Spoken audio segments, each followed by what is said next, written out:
biraz yavaş yürüyelim. Çık! Ama çık!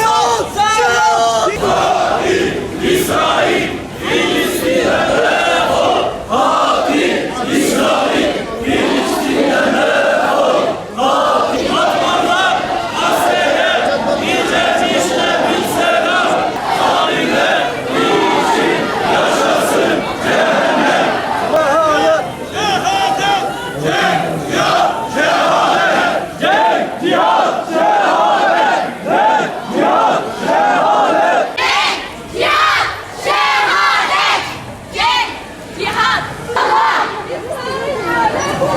İsrail lanetullah! Ramazan selam, yine bir şeref var. Düşeriz, anadan, intikam, intikam. La ilahe illallah. Muhammed Resulullah! Muhammed Resulullah. La ilahe illallah! La ilahe illallah. Tekbir! Allahu Ekber. Allahu Ekber.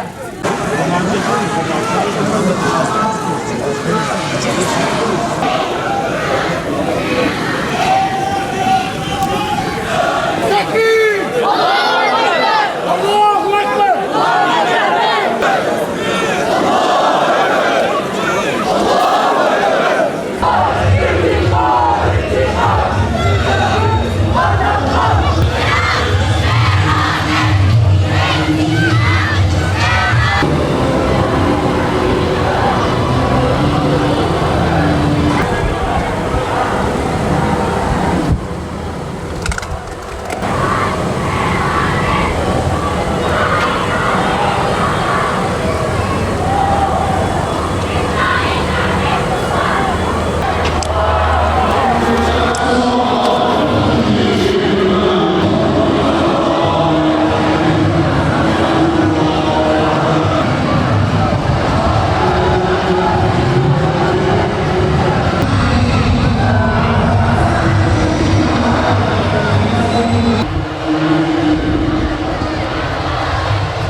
Tefekkür edebiliriz. Kardeşlerimiz nasıl arzu ederlerse bir 5 dakikadan sonra duamızı yapıp dağılacağız. Allah hepinizden razı olsun inşallah.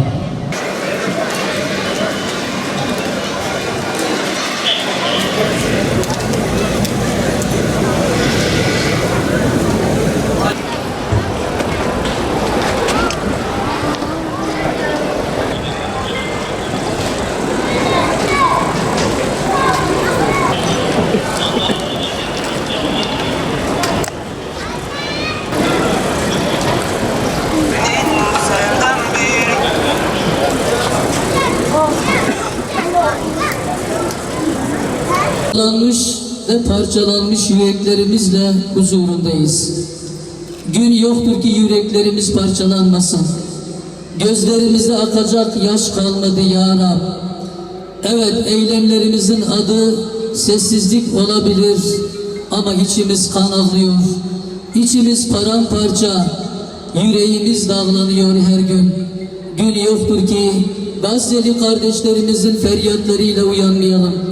Gün yoktur ki mazlumların, mücahitlerin ve minnacık bebeklerin parçalanmış bedenleriyle uyanmayalım. Basmamak için, uykumuzdan uyanmamak için, dünyalıklarımızdan ayrılmamak için kardeşlerimizin ölülerini, şehadetlerini, parçalanmış bedenlerini seyredecek kadar gaflete daldık ya Rab.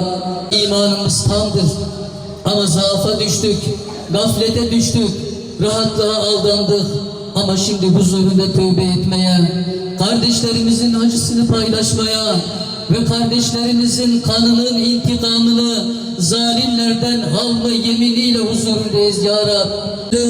Barbarları, zülfikam olan adınla, isminle, sıfatınla onları kahretmeyi bizlere göster ya Rabbi. Ve parçalanmış yüreklerimizle